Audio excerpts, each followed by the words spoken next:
अल्लाहुम्मा सल्लि अला सय्यिदिना व मौलाना मुहम्मदिन। और मैं तो अल्लाह का शुक्र अदा करते हुए अर्ज कर रहा हूँ महबूब साहब, मेरी ताकत जो है मैं उसका हक अदा करने की कोशिश सिर्फ इसलिए कर रहा हूँ मुझे अल्लाह के अदालत में बचना है। कोई काम नहीं आएगा वहां, कोई काम नहीं आएगा। वह उम्मी ही व अबी व साहिबती ही व बनी लिकुल्लि इम्रिइम मिनहुम यौमइज़िन शाअनुन युग़नी, कोई काम नहीं आएगा।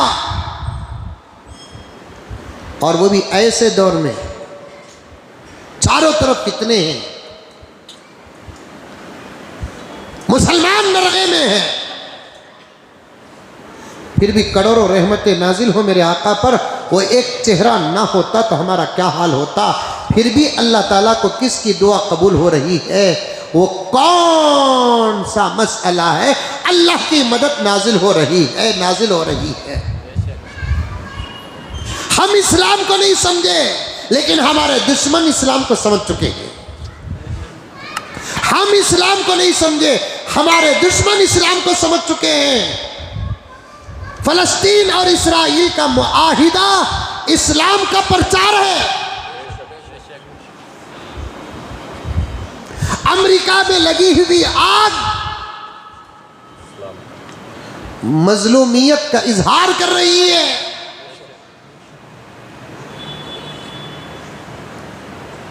अमेरिका शेख हो गया, अभी तक संभल ना सका। कहां गई अमेरिका की ताकतें? कहां गई इस्राइल की ताकतें? जिनको अपने ताकतों पर नाज था, आज वो बेबस बने बैठे हैं।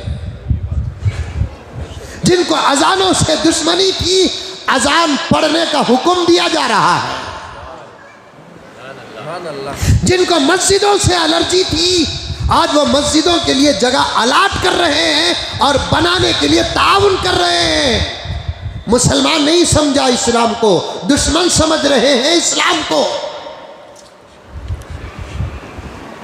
फलस्तीन को इस्राइल भी मान चुका है, हम हार चुके हैं। अंदर की हुकूमत इस्तीफा दे रही है। क्या है, क्या था फलस्तीन के पास जो हमारी ताकत काम न कर सकी? ये सोच सोच कर मर रहा है इस्राइल।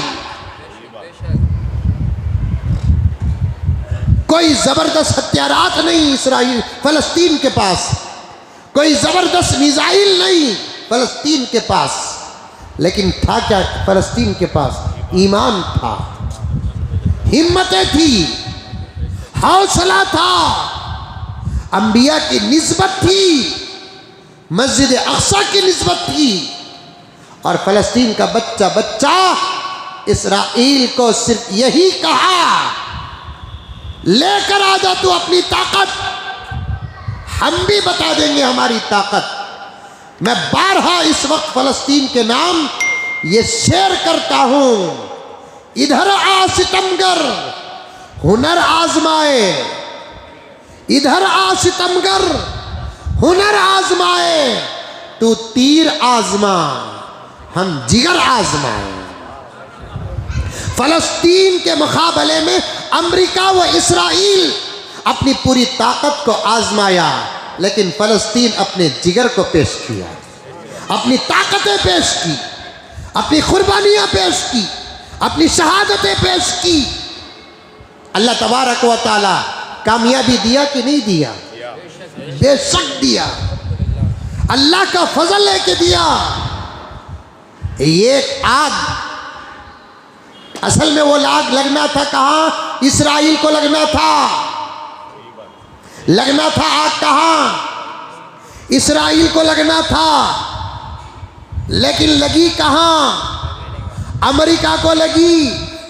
राज जानते हो आप, वजह जानते हो। इस्राइल का जो होगा होगा इंशाअल्लाह ताला। मैं तो इस्राइल से कहना चाहता हूँ, इब्तिदाए इश्क है रोता है क्या, आगे आगे देखते होता है क्या।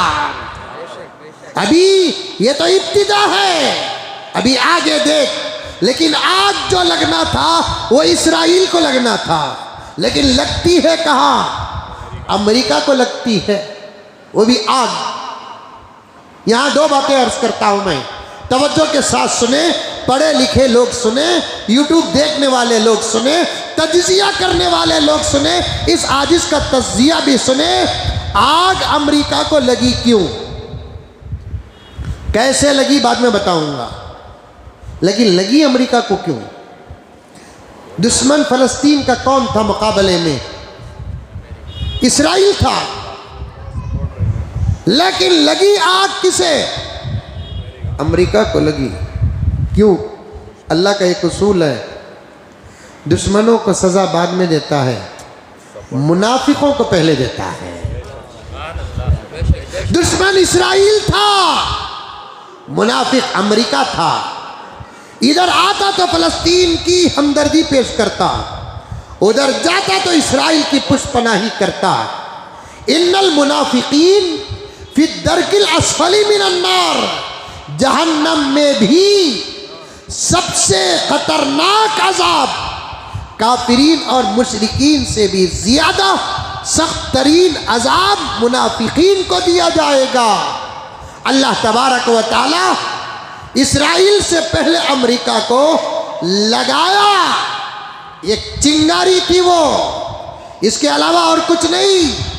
अभी बहुत कुछ होना है, तौबे का दरवाजा खुला है, माफी का दरवाजा खुला है। बदल गए तो बदल गए, वरना देखना इससे बड़े हालात का सामना दुश्मनों को करना पड़ेगा। हमारे अभी आए नहीं, ये तमाम हालात आसार बता रहे हैं हमारे बड़ों के आने का वक्त करीब आ चुका है। आग लगी। जलजले कब आते मालूम हो जाता, तूफान कब आता मालूम हो जाता, आंधियां कब आती मालूम हो जाता, हवा का रुख कब और कैसे और कहां, ये सब मालूम हो जाता था। ऐसी जबरदस्त टेक्नोलॉजी रखने वाले मुमालिक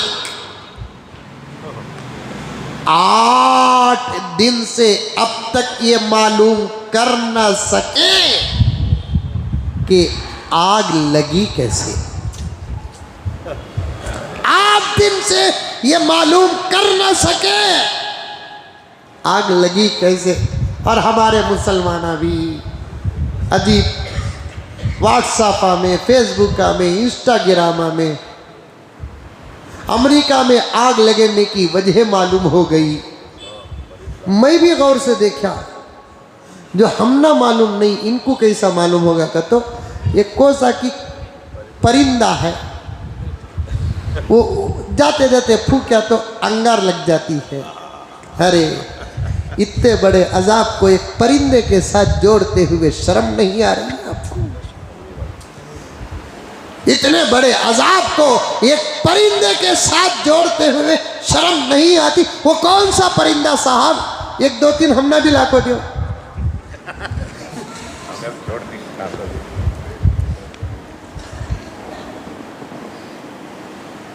आग नहीं, वो अजाब है। लगाने वाला परिंदा नहीं, खुदा है। किसी शायर ने कहा, हैरान नहीं हम तेरी तबाही पे ऐ जालिम, हैरान नहीं हम तेरी तबाही पे ऐ जालिम, तू कहरे इलाही के शरारों से जला है। हैरान नहीं हम तेरी तबाही पे ऐ जालिम, तू कहरे इलाही के शरारों से जला है। तदबीर का पानी तुझे किस तरह बुझाता, तदबीर का पानी तुझे किस तरह बुझाता। तू आग नहीं, तू आग नहीं, आह के शोलों से जला है। फलस्तीन के मासूम बच्चों की आहें, अमेरिका का वो शहर जहां बॉलीवुड नहीं हॉलीवुड रहते हैं, बड़े बड़े होटल्स, अय्याशी के अड्डे, बड़े बड़े मॉल्स, एक जगह पर मौलाना तकी उस्मानी साहब दामद बरकातुहू ने कई साल पहले लिख दिया, लॉस एंजल्स के बारे में, दुनिया का बड़े बड़े लोगों के रहने का शहर है, वहाँ सारी दुनिया के बादशाहों के महल्लात वहाँ रहते हैं, यहाँ तक के जजीरतुल अरब सऊदी अरब के फरमा रवाओं के महल्लात भी वहाँ रहते हैं। अय्याशी का क्या कहना, बच्चों के सामने वहाँ की अय्याशी को बयान कर दिया जाए, बालिग होने में देर नहीं लगेगी। औलिया के सामने वहाँ की अय्याशी का जिक्र किया जाए तो विलायत को खतरा भी मुमकिन। हराम माल का खर्च अगर देखना है, लॉस एंजल्स जहां के शॉपिंग मॉलों में 10 रुपए की चीज 100 रुपये नहीं, लाख रुपए, 20 रुपए की चीज लाख रुपये नहीं, 1000 रुपये नहीं, लाख रुपये। पूरा मजमून है मेरे पास, मैं तफसील से जा नहीं सकता। ऐसे ऐसे मॉल्स और दुकान और शॉपिंग सेंटर्स जहां पैरों में पहनने वाले सॉक्स की कीमत लाख, 1.5 लाख, 2 लाख रुपए है। टाई की कीमत 3-3, 2-2 लाख रुपए टाई। सूट्स की कीमत, सूटा क्या सूट 12-12 लाख रुपए, 15-15 लाख रुपए का सूट वहां के मालों में। एक ऐसा भी माल है कते वह था, कते नहीं था, लॉस एंजल्स है नहीं था।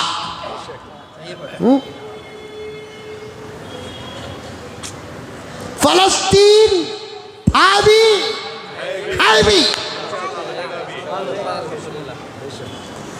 जितनी बमबारी फलस्तीन पर हुई, जो जुल्म फलस्तीन पर हुआ, जो तबाही फलस्तीन पर हुई, ये चैलेंज है कि दुनिया के किसी मुल्क पर अगर होता, उस मुल्क का निशान ही हिस्ट्री से खत्म हो जाता। सलाम है अहले फलस्तीन, हम मांगते हैं एक भिखारियों की तरह तुम्हारे दरवाजों पर तुम्हारे जज्बों का खैरात हमको दे दे, तुम्हारे हौसलों का खैरात हम ही दे।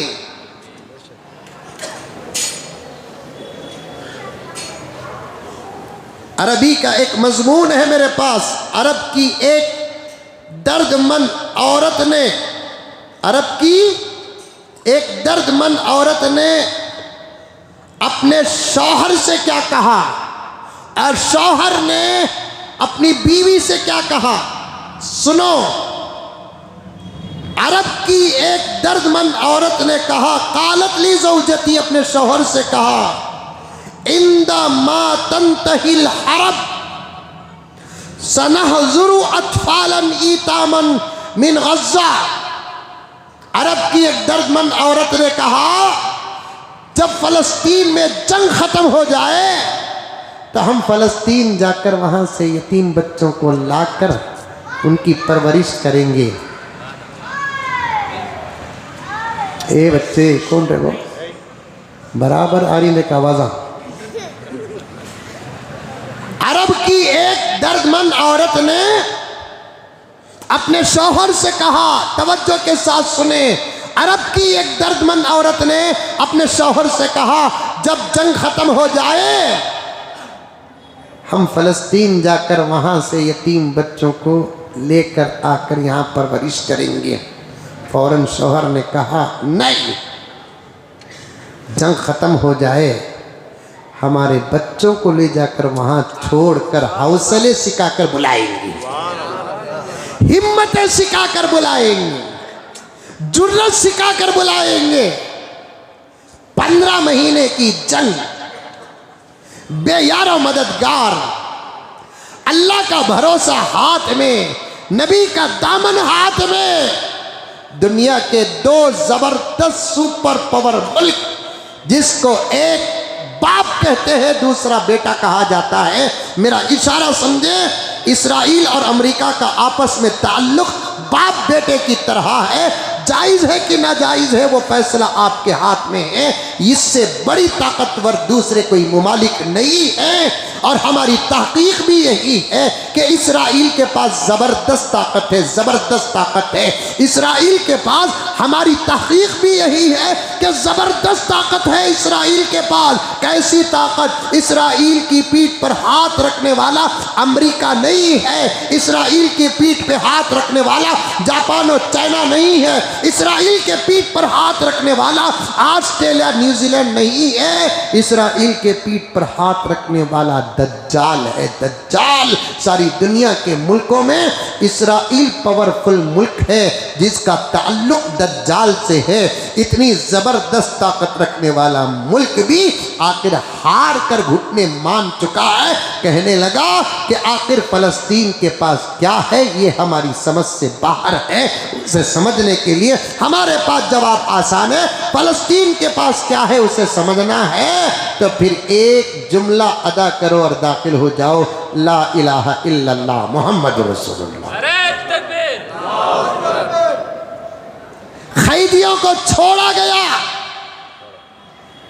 फलस्तीन इस्राएली कैदियों को छोड़ा, इस्राइल फलस्तीनी कैदियों को छोड़ा। शर्म आनी चाहिए, दुनिया को शर्म आनी चाहिए, इस्लाम को दहशतगर्द कहने वालों को शर्म आनी चाहिए, मुसलमानों को दहशतगर्द कहने वालों को शर्म आनी चाहिए। इधर से इस्राइल ने फलस्तीनी कैदियों को छोड़ा, उधर से फलस्तीन ने इस्राइली कैदियों को छोड़ा। मीडिया कहाँ है? कहाँ है मीडिया? ये बातों को इजहार क्यों नहीं करती? इधर से इस्राइल ने फलस्तीनी कैदियों को छोड़ा, मर्द और औरत दोनों को, उधर से फलस्तीन ने इस्राइली कैदियों को छोड़ा। इसी पर तो बात तय हुई। इधर जब इस्राइल फलस्तीनी कैदियों को छोड़ा, फलस्तीन को जब कैदी आज़ाद होकर गए, फलस्तीन वालों ने उनका इस्तकबाल किया, पूछा कि कैसे थे, तो साफ साफ उन्होंने कहा मज़ा मा मज़ा, जो हुआ सो हुआ, छोड़ दो। अल्लाह का करम है कि अल्लाह ताला ने रिहाई के फैसले कर दिए। तुम यहाँ रहकर जुल्म सह रहे थे, हम वहाँ रहकर जुल्म सह रहे थे। मज़ा मा मज़ा, तुम यहाँ रहकर जुल्म सह रहे थे, हम वहाँ रहकर जुल्म सह रहे थे। कुर्बानियों में हम तुम बराबर हैं, शहादतों में हम तुम बराबर हैं, सबर में हम तुम बराबर हैं। अल्लाह का करम है, कोई तुम्हारे से वहां गया, कोई हमारे से तुम तक आया। अब मत पूछो हमारे साथ क्या हुआ। फलस्तीनी जब पूछे अपने रिहाशुदा भाई और बहनों को तुम्हारे साथ क्या हुआ, तो हमारे फलस्तीनी भाइयों ने जवाब क्या दिया? मत पूछो। जालिम से, दुश्मन से, इस्राइल से अदब की क्या उम्मीद है, रहम की क्या उम्मीद है, करम की क्या उम्मीद है, अच्छे खाने पीने की क्या उम्मीद है? छोड़ो, अब आगे का देखो। हमारे मुल्क को अब हम फिर से तरक्की करना है। आने वालों ने पूछा, खबर तक नहीं पहुंच रही थी, हमको हमारे घरों की फिक्र नहीं, ये बताओ कि बैतुल मक़दिस का क्या हाल है। सलामत, अल्लाह का फजल। इधर से आने वालों को इधर वाले पूछे, अहले फलस्तीन पूछे, तो जवाब ये आया। अब फलस्तीन से इस्राइली रिहा होकर जब गए तो इस्राइल ने पूछा तुम्हारे साथ क्या सलूक हुआ। तो एक औरत, एक लड़की, मेरे पास तस्वीर है, उसका पूरा रिपोर्ट मेरे पास मौजूद है।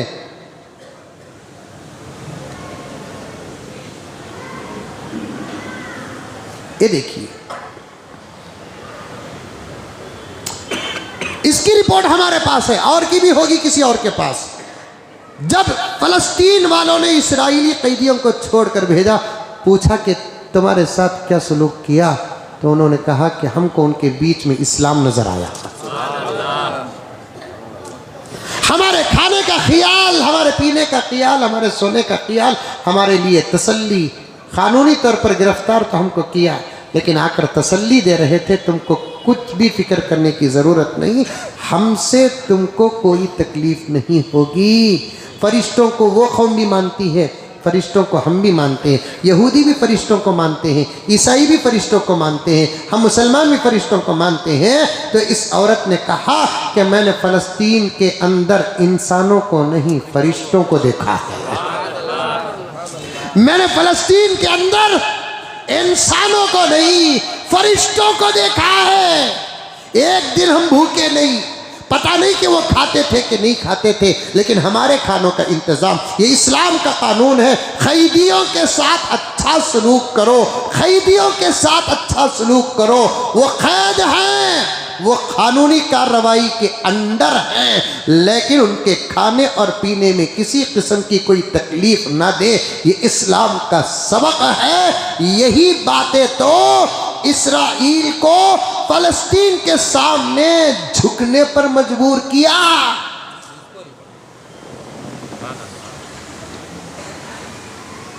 झुकने पर मजबूर किया।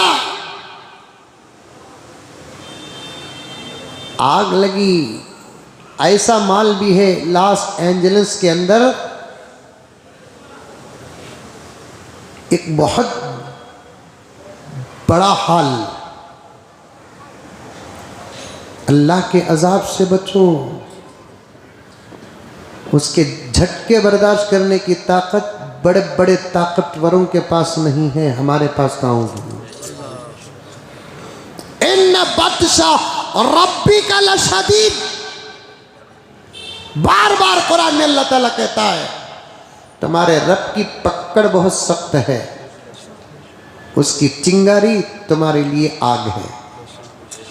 मान चुके हैं अब, और वहां आग लगी, अब तक वजह मालूम नहीं। अच्छों का मुंह इस वक्त बंद है, ये तुम्हें समझ जाओ, नहीं समझे? हाँ, अब तो अच्छे नतीजे निकाल रहे हैं। आग से नहीं लगती, आग से लगती है। आग से नहीं लगती, आह से लगती है। आह किसी की भी हो, लग कर रहेगी। ये जुमला याद रखना, अमानत है तुम्हारे पास मेरे प्यारों। मुझे जब वक्त मिलेगा तो मैं और भी इसकी तशरीह करूँगा। हर किसी के अंदर और बाहर की आहों से बचो। आग से आग उतनी नहीं लगती जो आह से लगती है। मुझे फ़लस्तीन की वो शहीदा बच्ची बार बार याद आ रही है। शहादत का जब वक्त उसका आया, कुछ जिंदगी के लम्हात बाकी थे, तो रोते हुए अपने जिम्मेदारों के बीच में रहते कहकर कहती है मत रोवो, मैं अल्लाह के पास जाकर सब कुछ सुनाऊंगी। मैं अल्लाह के पास जाकर सब कुछ सुनाऊंगी। उसने सुनाया, अल्लाह ने उतारा। कैसे कैसे महल्लात आज उजड़ गए। फ़लस्तीन तो अल्हम्दुलिल्लाह सफाई से भी साफ हो रहा है। पता नहीं कि लॉस एंजलिस को साफ कैसे किया जाएगा, साफ कैसे किया जाएगा। अल्लाह का अजाब है, अल्लाह का अजाब है। ऐसा माल भी है, ये बड़े बड़े उलमा उस ज़माने में लिखे हैं। उस माल में सूटों का काउंटर है, ज़बरदस्त काउंटर। एक एक सूट की कीमत 10 लाख, 15 लाख, 20 लाख, 25 लाख, 50 लाख तक एक सूट की कीमत। और वहाँ सेल्समैन एंड सेल्स गर्ल्स नहीं रहते, पूरा हॉल सूटों से भरा रहता है और खाली रहता है। और वहाँ पर अगर किसी को लेना है, उन्हें पहले दिन और टाइम तय करना पड़ेगा, और उसे अंदर लेकर जाने वाला माल का खुद मालिक रहेगा। दोनों ही इस पूरे हॉल में दाखिल होंगे। जाने के बाद सूटों को देखा जाएगा, उसके बाद माल का मालिक लेने वाले के बारे में फैसला करेगा कि ये डिजाइन का सूट, ये कलर का सूट तुम्हारे लिए सूट हो रहा है।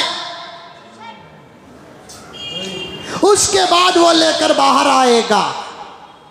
महबूब, लिखा है किताब में, लंदन का शहजादा उस माल को जाना चाहा, 6 महीने तक तारीख नहीं मिली। जिस माल में जाने के लिए तारीख न मिली, उस माल को एक चिंगारी ने खत्म करके रख दिया। जिस माल को जाने के लिए तारीखें न मिलती थी, उस माल को एक चिंगारी ने गारत करके रख दिया है। अब तो सारी दुनिया को इस्लाम समझने का वक्त आ चुका है, लेकिन अफसोस के बाहर वाले समझ रहे हैं, अंदर वाले नहीं समझ रहे हैं। वहीं से तो बात गई मेरी, और भी बातें हैं इंशाअल्लाह ताला आइंदा जुमा आपके सामने अर्ज करूँगा। दुआ कीजिए कि अल्लाह तबारक व तआला सारे आलम के हालात को बेहतर से बेहतर बनाए और हमारे मुल्क के हालात को भी बेहतर से बेहतर बनाए, फ़लस्तीन के हालात को और बेहतर बनाए।